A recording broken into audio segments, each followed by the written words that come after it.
Okay, so let me make sure that, yes, okay, gorgeous. I just wanted to check if this was live streamed. This was unlisted or public, because I don't want to make this publicity the wrong thing. So I'm just eating some Italian ice while I'm talking to you. I really got, I guess, this is my Mercury in Taurus. I think maybe one thing about Mercury, which is the planet of communication, how you think, how you speak, how you sort of process information. It is in Taurus, and Taurus likes comfort. It's very simple.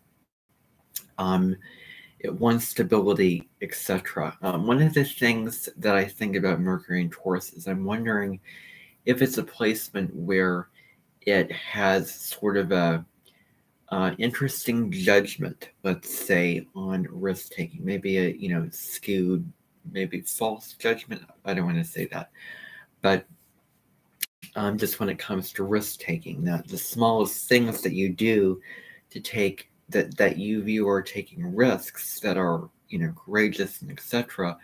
are bold, or actually quite reasonable things. And so so I am, this spoon is not very effective for eating Italian ice. So, hold on a moment. I'm going to be right back. I'm going to grab another spoon.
So I had to rinse off the spoon because there were no spoons in the cabinet with spoons in it in my kitchen.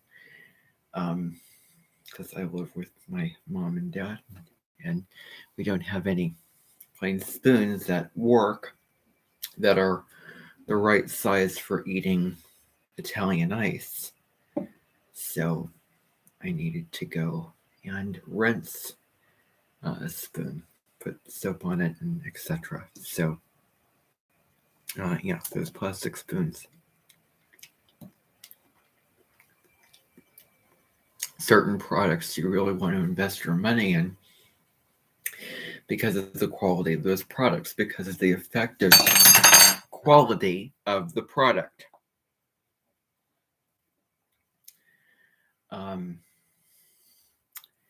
So spoons are one thing. You want a sturdy, strong spoon for eating, obviously. So anyway, that's that. What I wanted to talk about today, because this is something that is coming up, is an aspect that is happening today astrologically, and that is Venus in Leo is forming an opposition to Pluto. Now, Venus enters Leo today on June 5th, and let me just go to a. I think I'm going to be open and transparent about. I sort of prep for like when I do my astrology videos. I do not use an ephemeris. I am not a professional astrologer. I go on a natal chart and I put in a date to find out when the planet enters a sign, when a planet leaves the sign. So I sort of put one date in. Okay, this planet's still at 25 degrees of the sign. Okay, let's go a couple days later. Okay, then this day it changed the sign. And then I find out through just putting in days and times and trying different things to so that I can find out when certain aspects are exact, when planets leave and enter signs, when the full moons happen. Some of that I know already, that the dates that the full moons or planetary ingresses happen, but I do have to go look through and I think it would be very useful for me, seeing as I'm making videos about this, to read an ephemeris and understand how to, with all the reading an ephemeris with all the times and the numbers. It's very confusing and it's a lot of information. If you've ever seen an ephemeris, then there's a lot going on, a lot of degrees, a lot of numbers, but I'm going to, because the moon in Capricorn is about authority and becoming serious at things, because the moon's in Capricorn today, about taking it seriously and applying structure and really being the top of your game. That sort of Capricorn energy is being the best that you can be and really, having the tools to make something happen. And because it Capricorn deals with the experts, the professionals, because it's, close to because it's near the end of the zodiac. So we're starting at Aries and then we're ascending to Capricorn. And maybe also the stages of evolution from Aries to Pisces. And so Capricorn is about, the, experts, people who are in the field, who know what they're doing, who are serious about whatever profession that they're doing. And so I think that I will need to, or would be, useful for me to learn to read an ephemeris. And I am the one saying that. And I am the one owning up for that. And sometime I will get into that and maybe pull it out and read about it and learn how to use it and how to track cycles, how to track, aspects, and transits, meaning the amount of a planet enters the sign, that stays in the sign and then leaves the sign, at a given point in time, with a certain amount of days that planet is in that sign. Now, the other thought I have is sometime you will be seeing me with a little portable microphone on my shirt. I have a microphone. It's when I do my astrology forecast videos, like the one video that I did on Venus retrograde, Venus and Leo, the full extended longer video, which I made. You can check it out on my channel. I did not intend for it to be that long, but it just was an hour and some minutes. Sometimes it's shorter, sometimes it's longer, but I really give a lot of depth into those videos. And I didn't spend the whole video talking about what Venus and Leo means. I broke it down into several different parts. So, you can check that out. For that video, I was using the microphone because I have a microphone that hooks up to my computer. And it is a big microphone that you have on your desk. Sometime I'm going to have a little portable microphone that I can stick on my shirt that will make the sound, better, and it will enhance the sound. And so I could be outside, I could be in my sunroom, I could be in another room entirely and have a better sound quality. So that is something that I am thinking about investing in, because I have money to spend as a birthday gift. So that's part of what I'm going to be spending it on, because I see so many people with those microphones, and I honestly want to have that microphone to enhance my sound. And you can get it too if you want to. If you want to do videos, if you want to have a YouTube channel, if you want the sound to be better, more enhanced, a better quality, and you don't want that only to be you're sitting at a desk chained to a computer, where the only way that you can have a microphone is if you're sitting at a desk with a microphone hooked up to your computer. With a portable microphone, I can do it in any room, any place, and it can enhance the sound. So that's, sort of, enough of me going on about that. Getting into what I wanted to talk to you about today is Venus's opposition to Pluto and my personal thoughts. By the way, I just published a video on Venus retrograde in Leo, and I have some thoughts. I had a lot to say about that Venus retrograde, quite a bit of thoughts. And so you can check out those two videos. So they're on my channel, and I hope that you enjoy them. I'm not going to talk about Venus and Leo and what that all means today, because I have that other content on there for you to check out. But I wanted to talk about today's aspect, which is Venus and Leo opposite Pluto. And, feel free to contribute in the chat if you have anything that you want to say and add to this conversation about this aspect and the themes that I'm going to be discussing with you.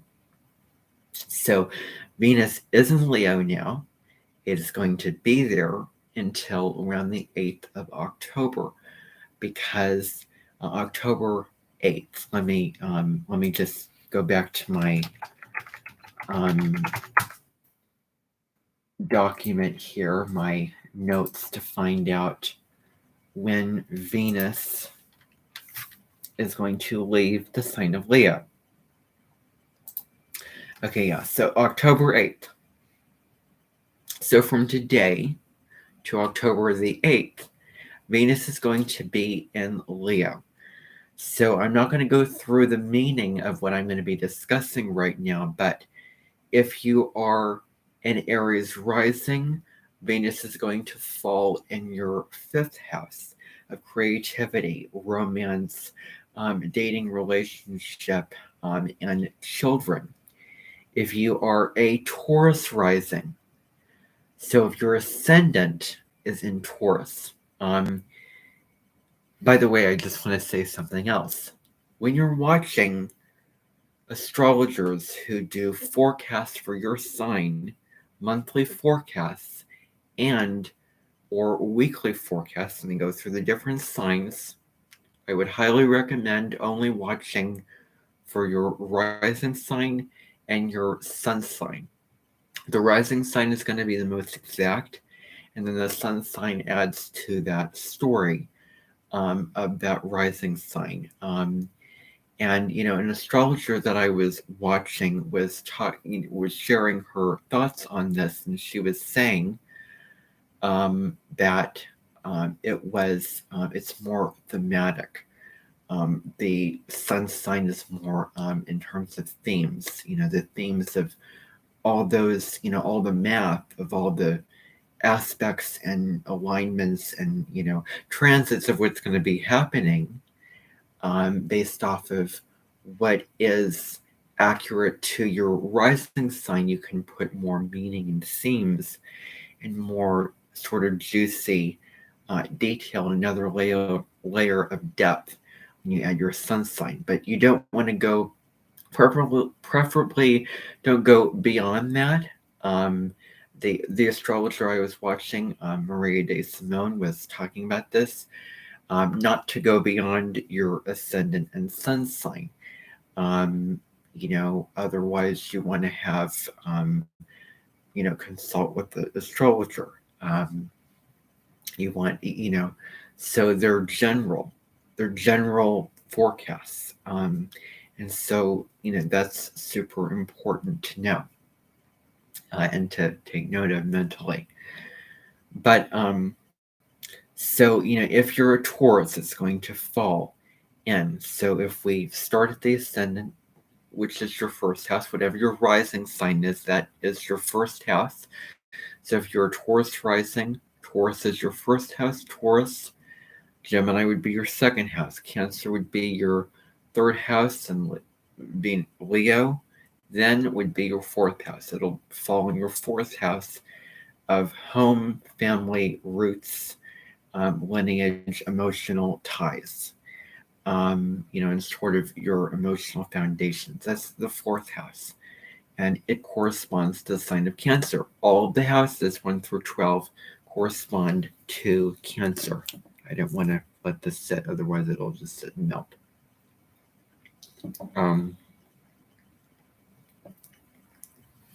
So if you are a Gemini, it's going to fall in your third house.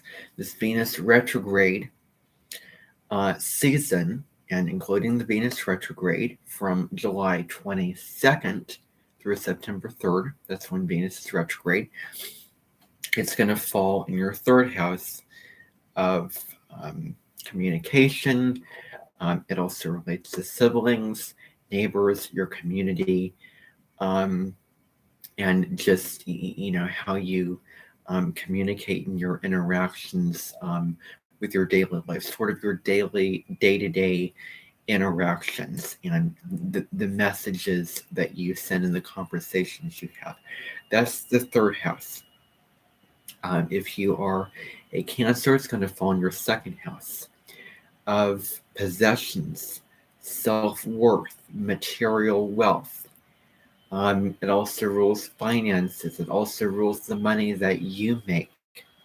And corresponding to the sign of Taurus, it also can hint at what you value. So values is also something associated with that second house. So that's Venus and Leo for you. Now, of course, I'm not tying it in. I'm not tying the houses, what they mean, into Venus retrograde, Venus and Leo. That is not my skill. That is not my area of expertise. You can find other astrologers that'll do that. I'm just giving you kind of a general overview of just these houses and their meanings, and I want to own that. I want to be honest about that. So if you are then if you're a Leo rising, let's say, then it's going to fall in your first house of identity, self-image, self-expression, sort of the goals that you want to achieve and what you want to accomplish in your life, and also how you want to initiate, certain things in your life. It's sort of, yourself. And yeah, so your individuality, that's the first house. If you are a Virgo, then it's going to fall in the 12th house of sort of reflection, the inner world, spirituality, because the 12th house is spirituality. And like Pisces, it can also lend itself to empathy, compassion, but it's more just, on soul, your soul, you on an internal spiritual and the soul level. If you are a Libra, then it's going to fall in your 11th house of your groups, communications. Well, that's the third house. It deals with networking. It deals with collaboration. It deals with being a futurist or someone who has these broad, grandiose, radical ideas for the future. And it also rules your visions. Your sort of visions and sort of how you want to serve humanity, how you want to better humanity, change humanity. Technology is another side of that 11th house. If you are a Scorpio, so we count Scorpio 6 signs away from Scorpio's Taurus, Gemini, Cancer, Leo. So that would be your 10th house. So the 10th house, if you're a Scorpio, is going to fall in your 10th house of prestige, your career, your status, reputation, your your effort, your discipline, to achieve what you want to, and it really rules your profession, your career. And I like to tie the meanings of the houses into the signs, although they're not exactly correlated, they are similar. So that's that. If you are a Sagittarius, I'm a Sagittarius rising. Aries, Sun, Libra, Moon, Sagittarius rising. Venus is going to be falling in your 9th house of, well, I believe it rules publishing. It also rules foreign travel. It rules religion. It rules higher education. And it corresponds to your philosophy and outlook on life. And it also corresponds to university or higher education and studies abroad. So this is a wonderful time to learn new things, or maybe go back to something that you started learning in the past that was very interesting to you, or something very creative to you, because Leo is about creativity and creative self-expression. Definitely going back to that when Venus is retrograde in Leo. Oh, I started this creative hobby years ago, maybe 8 years ago, 2015, when Venus was retrograde in Leo previously.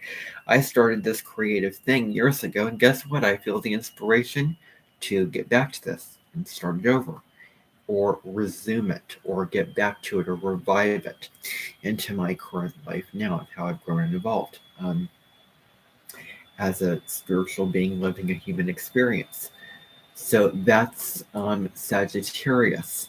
If you're a Capricorn, it's going to fall in your 8th house of inheritance, other people's money, secrets, death, the occult, transformation, regeneration, rebirth, all the Scorpio themes. If you're in Aquarius, then it falls in your 7th house of relationships, partnership, marriage. So you with your partner, if it is or anyone that you're in a relationship with, especially marriage, because that 7th house puts an extra special focus on marriage relationships. And finally, if you are a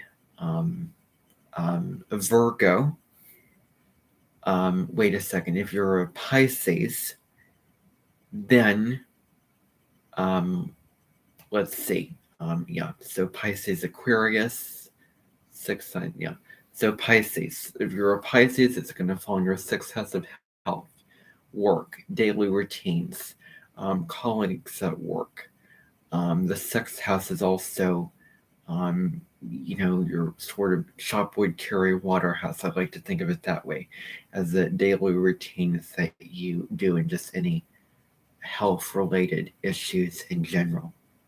So that's just a little sort of general run through of the planets, this Venus retrograde in Leo through the different houses just in general. It was I didn't really tie it in to the houses, to the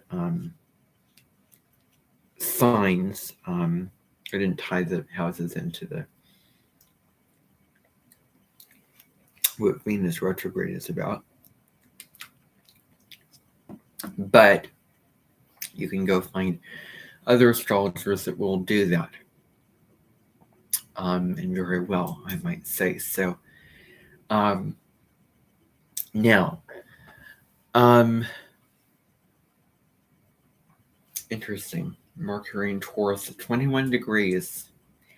I did another video about the degree theory. I was just introducing that, where every single degree means something because it corresponds to either one of the 12 zodiac signs. So the first degree is Aries, the second degree is Taurus, the third degree is Gemini, so on and so forth until that 29th degree. And the 21st degree is Sagittarius.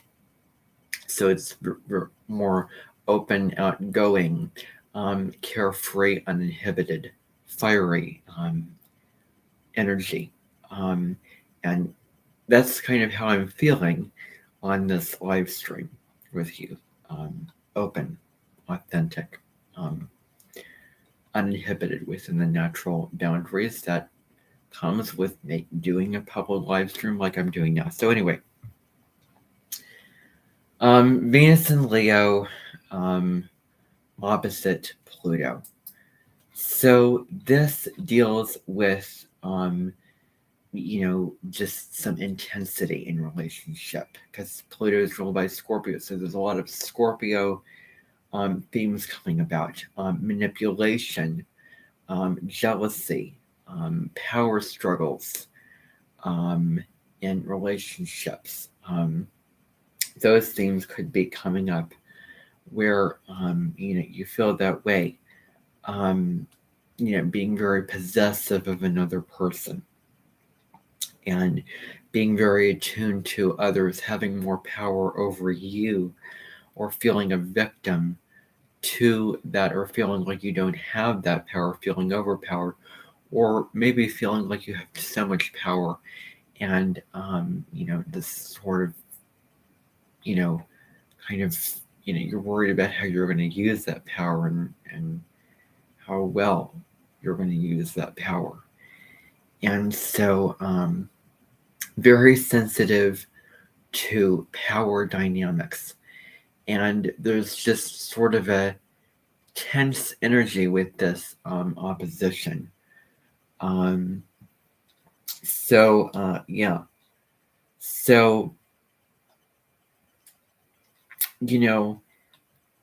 there may be a lot of emotions that you may be feeling, or emotions coming to the surface, and you may reach a boiling point with a certain issue that comes up. Someone probably pushes your buttons, someone says something or does something to irritate you, and you may feel that tension, those emotions, that fire energy rise up inside of you. And it's important to have the awareness of how we're expressing that energy, and that we're not falling prey to being overreactive. And it's important to not let the drainage of other people in your relationships, of other people draining you, pulling your energy down, damper your light and your flame. It's about being courageous, assertive, true to yourself, honest, not falling prey to passive aggression, or people pleasing while still holding understanding, peace, and compassion. Um, so, yeah, so, um, yeah, so it may be that you may be more tuned to, just I have this article on here that I'm looking at for just reference on this. And it talks about darker side of the darker, deeper sides of relationships, sort of the underground, more kind of those more also just it could also be just mysterious sides. So let me just see if there's anything else that's going to validate what is talking about. So manipulation is another thing with this. So I just want to tie this into my own experience while not going into the full detail of it, because there's healthy boundaries. I really want to go back to something that happened at the end of March of 2020. And we all know what happened in 2020. 2020 was the year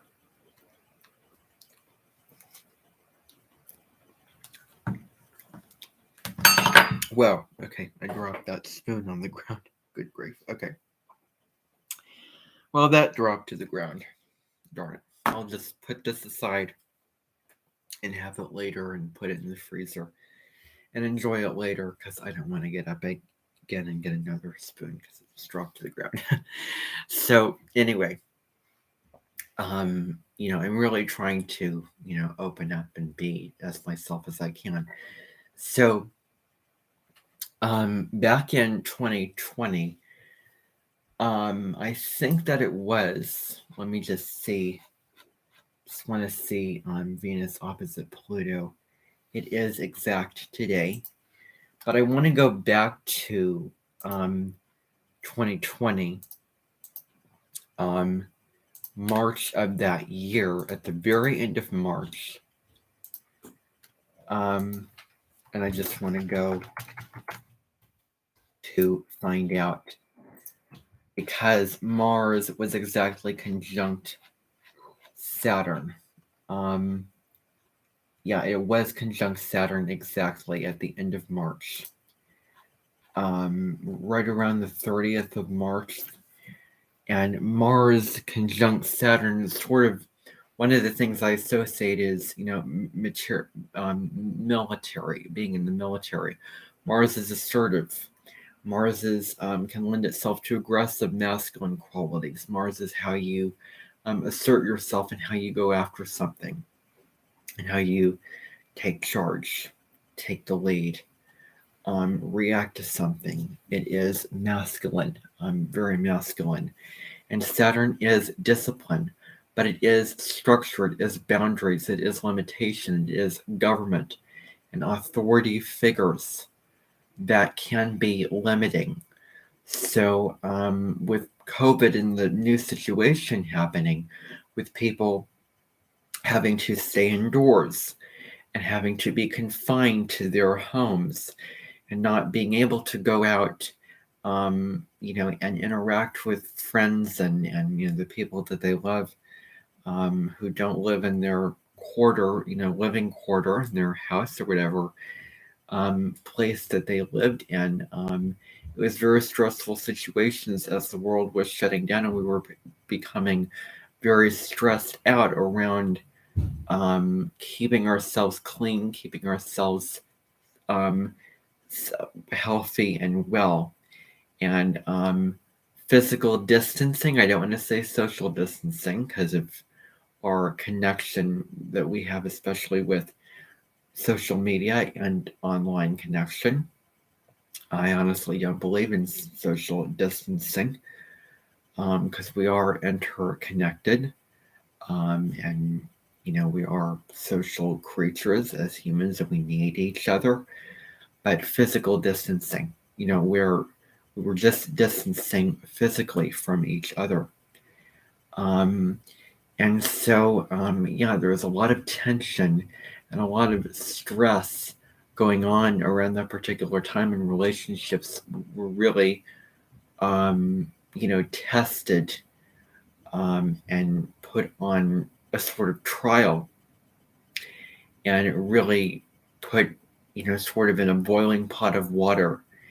And I'm sure that a lot of relationships boiled over that pot, that tension, that frustration, that anger, that, that uh, just feeling of unhappiness, feeling of um, distress and anxiety and pressure, and that crisis that we're all facing really inserted itself and tested many relationships, I'm sure. And you know, there was an astrologer that I was the first astrologer, the astrologer I've been following for the longest, one of my favorite astrologers who you know sort of I really like her work, is Deborah Silverman, who is also a psychotherapist. Over 40 years in her practice, she has videos where she goes through each of the 12 signs and talks about the anxiety and how it manifests for each of the 12 signs, and also the signs under pressure, the signs in crisis. So signs 1 through 12. She has 2 series of videos, or 2 video series. She goes through little short videos talking about how each sign responds to anxiety, feels anxiety, what triggers or brings about anxiety, and those signs, and how those signs also react and feel and present themselves when they are under pressure or when they are in a crisis situation. So she has 2 series. Um, um, Anxiety and astrology, I believe one is called, and then the other is signs under pressure. And she gets into that.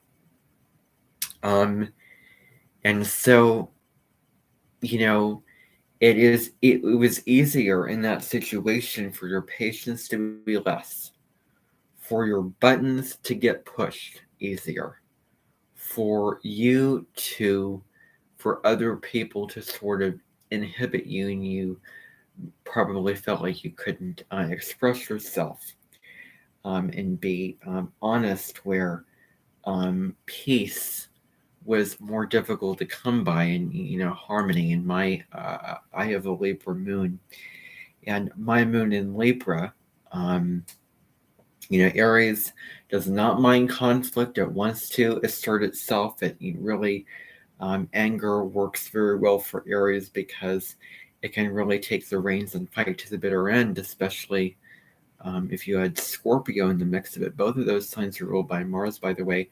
But my moon in Libra, opposite my sun in Aries, wants that peace and harmony. And so in my natal chart, I'm sort of dancing between the 2 different flavors.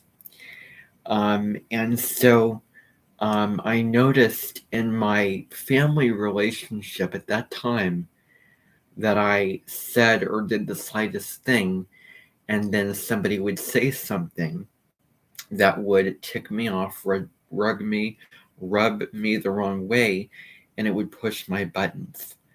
When people judge me, when people tell me things I already know and I'm already aware of in my mind, and I'm conscious of being, and tell me that I need to, mature, and that I have a problem with this, it really frustrates me.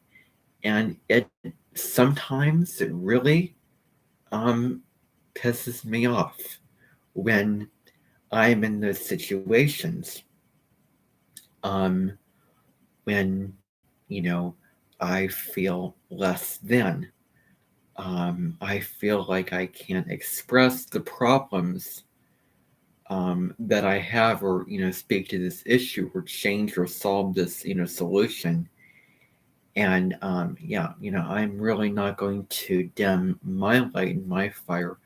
I'm going to stand strong in myself and choose to be assertive and be true to myself and not let it pull me down. And I'm not going to get swayed into that, where I am devaluing myself, where I am lying to myself, where I am compromising myself, my needs, my wants, because of that issue. That can depend. Obviously, we sometimes we do need to compromise in relationships, but um, I just want to emphasize the North Node of the Moon is going to move into Aries this summer, and that is really going to be about being independent, standing on your own 2 feet, asserting yourself. That you have a life too. It isn't just about other people in your relationships. You have a life too, and it is about making the most of that life and living a fulfilling life and being honest, being emotionally honest, being direct, and having self-confidence, and really establishing self-respect and that, okay, I'm going to make this promise to myself and I'm going to keep that promise. Self-love. Um, and on the contrary, I was watching the podcast where Lynn McTaggart, who I'm sure some of you have heard, she deals with intentions. That's her work, and that's her area. She talks about taking the focus away from yourself and serving in other people, because a huge part of our lives and existence is what are we going to do to serve other people. And so you can have that, and you can serve others and make a difference in their lives, and you receive it back. You feel more possibly more healed, more abundant, more at peace, when you help another.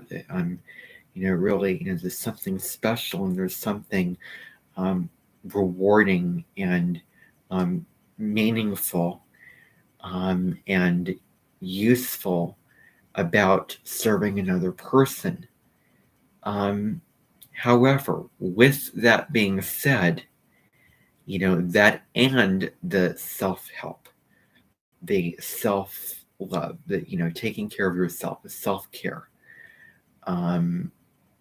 being choosing to be authentic, and doing also the work, with yourself, working on yourself to heal, all those kind of things, and yeah. So the North Node in Aries really encourages you that it's okay to put yourself first in your own life and to lead your own life. And that is going to feel especially rewarding during that transit. And I just made a video about the South Node in Libra, North Node in Aries the other day, and I was talking about that. Have your partnerships, have your relationships. However, draw the lines. Don't, it's not, don't, do anything. I wouldn't recommend doing things where you're over compromising, you're, bending over backwards, or, yes, be in partnership, balance, and have that collaboration, that peace. But if it comes at the cost of, your needs and yourself and your goals and who you are, then that's when it can be unhealthy. That's when it can be, if I said toxic, it would be a little bit strong to say that, but that's a shadow side. of Libra that we need to release during that time, during that transit, and for the people who have that placement natally in their chart, the South Node Libra, North Node Aries placement. So I think tying all this into this Venus opposite Pluto aspect is, important because there's, intensity and yeah. So Pluto, there's, more relationships again could feel more intense. Also, there was something happened today where I made a statement about I just want to change this thing. I just want to have a bigger spoon or an appropriate spoon to eat this soup.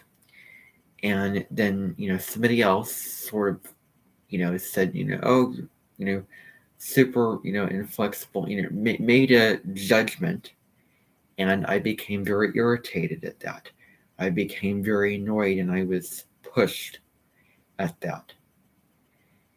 And so, that's sort of, what it can feel like. That's sort of my experience and my interpretation of how it can feel like is sort of um, very sensitive to when the next shoe is going to drop, when the next issue is going to come up, when you're going to be ticked off again, or pushed again, or annoyed again, or when this thing's going to happen, when the boat is rocked, when an argument is started. Now, what I would say to this aspect is I'm going to say that making peace and coming at your relationships from a place of love and compassion and understanding and patience is super important with the opposition of Venus to Pluto.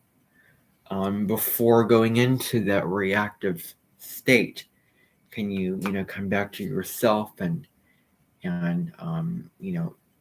observe your emotions and your emotional nature, and before reacting, then coming at it from a place of love and choosing to be a beacon of peace, choosing to be calm.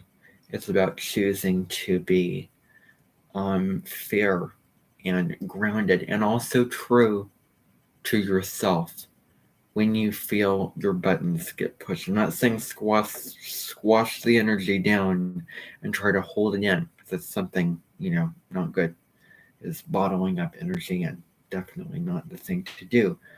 But, can you express your truth in a responsible way, and in a kind and loving way?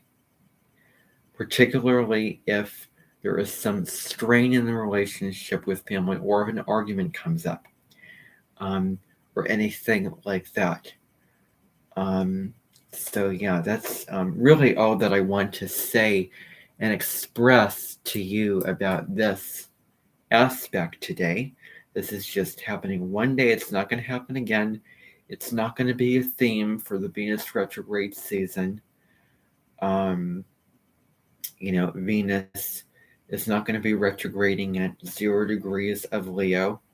It's going to be 12 to 28 degrees of the sign. Pluto is going to move back into Capricorn on June 11th into those anaretic degrees of that sign. So, so this is just a 1 day, one aspect. It is a negative one, but at best we can, apply wisdom, and we can get to that calm place and heal, transform, talk about issues, and really understand and see the deeper sides of relationship that we need to see, and resolve conflicts that come up, and understand that things may come up. There may be darkness or crisis or etc. So that is what I have to say about this aspect. I hope it's not too doom and gloom, because I like to acknowledge both sides of it, but it is an opposition, so there is that part of it. So anyway, Venus in Leo opposite Pluto in Aquarius. That's all that I want to say on this. And bye for now.